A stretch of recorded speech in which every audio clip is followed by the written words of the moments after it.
Oke, assalamualaikum warahmatullahi wabarakatuh. Selamat datang di Sinonim Rasa, sebuah ruang di mana rasa mempunyai makna dan setiap makna mempunyai ceritanya sendiri. Kang Emon, Siap, sehat Maksudnya, ya Emon?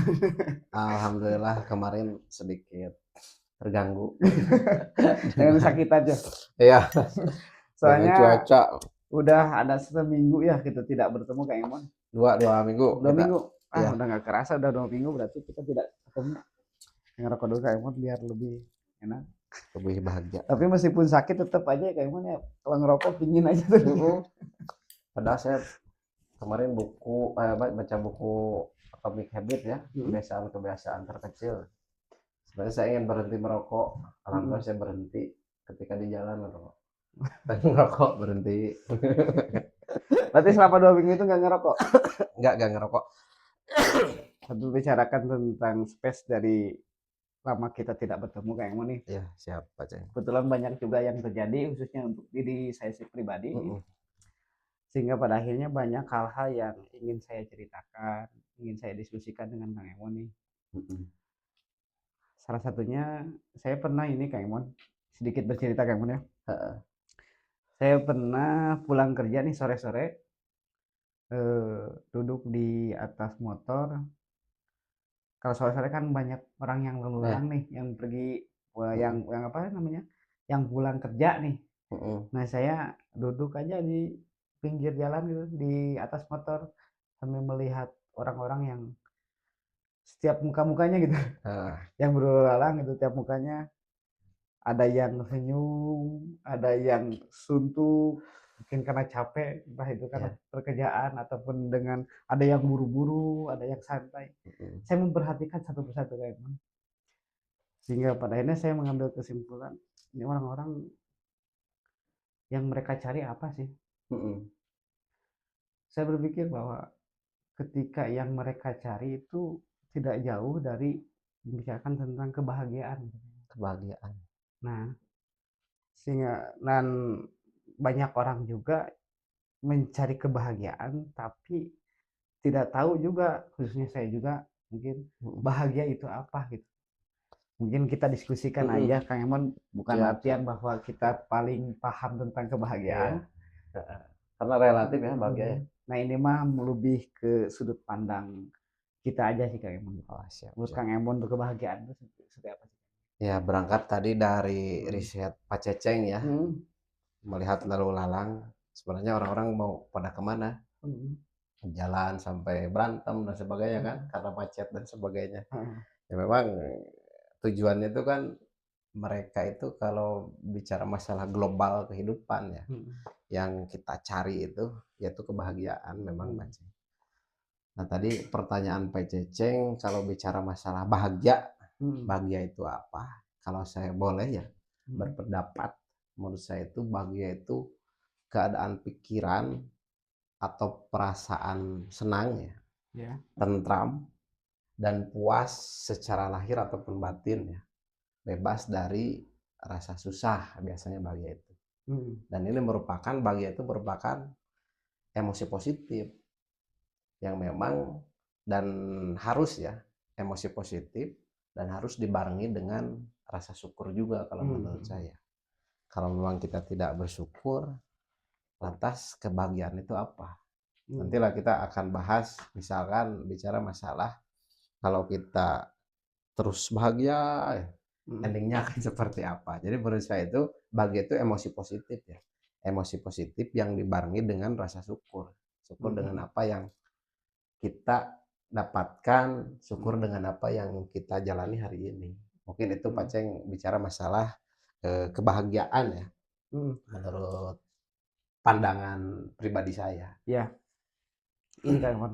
Lantas kenapa yang membuat orang-orang ini mencari kebahagiaan itu sendiri? Ya, Maksud tuh seolah-olah mereka benci akan ketidakbahagiaan gitu. Sedangkan syarat bahagia kan adanya ketidakbahagiaan gitu kan. iya, iya. Menurut Kang Emon gimana tuh? Ya memang kalau bicara masalah apa sih tujuan mereka ya, ingin bahagia itu apa? Tujuan kita lah, tujuan saya ingin bahagia itu ya tadi, kalau berangkat dari tadi pandangan saya terkait kebahagiaan, Tujuan saya itu untuk bahagia itu karena saya itu ataupun mereka itu ingin mendapatkan ketenangan dan ketentraman tadi. Bang, bicara masalah ini dalam ya, bicara masalah ketenangan, ketentraman. Iya. Itu yang kita kejar hari ini kan. Tapi secara logika kan dunia itu panah ya. Iya. Dunia itu rusak. Jadi bagi saya berapa persen yang kita harapkan ingin bahagia di dunia yang memang panah. Gitu. Jadi tujuan bahagia itu ya ingin tentram, ingin tenang, ketenangan tadi. Karena bahagia itu menurut saya itu merupakan sisi emosi ya. Emosi dari dalam diri kita. Emosi apa? Emosi yang positif. Sama halnya dengan marah. Cuman marah kan emosinya emosi negatif. Jadi jauh lah. Tadi makanya saya di awal bicara masalah kebahagiaan itu rasa ketenangan, ketentraman, lahir batin, dan dibarengi juga dengan rasa syukur. Itu menurut saya kenapa kita mencari kebahagiaan tadi, Pak Ceng. Oke. Ketika hal seperti itu, tadi mungkin kenapa tujuan orang mencari kebahagiaan. Lantas apa sih yang membuat orang itu tidak bahagia kayak Mas? Nah, menurut orang itu tidak bahagia. Ya mengapa gitu orang itu tidak bahagia? Jadi sebelum ke sana Pak Ceng ya, sebelum ke sana. Jadi kebahagiaan tadi menurut saya pernah baca buku Russell ya. Russell, jadi kebahagiaan itu tidak akan pernah didapatkan oleh mereka yang secara langsung ingin mendapatkannya. Jadi tidak bisa. Ini gimana tuh? Kita ingin bahagia dan kebahagiaan itu didapatkan secara langsung misalnya. Nah, secara langsung didapatkan, ada proses, tidak semudah itu Ferguson mungkin ya. Bicara masalah kebahagiaan. Jadi ada hal yang harus disingkirkan dan ada pula hal yang harus dihadirkan untuk mendapatkan kebahagiaan menurut asal tadi. Jadi demi kebahagiaan manusia itu membutuhkan apa? Satu, membutuhkan harapan, yang kedua upaya, dan yang ketiga itu bicara masalah perubahan, berubah. Jadi kalau kita hopeless, tidak ada harapan, tidak akan mungkin kita bahagia.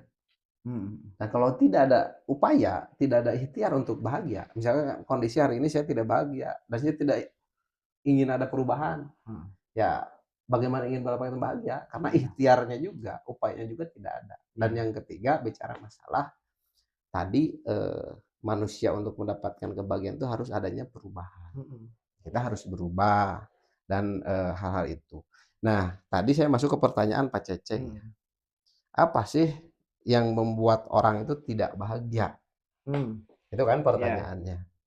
Ya, menurut Russell, bicara masalah ada 3 hal ya menurut Russell itu membuat orang tidak bahagia. Yang pertama, Russell itu bicara masalah kenapa orang itu tidak bahagia?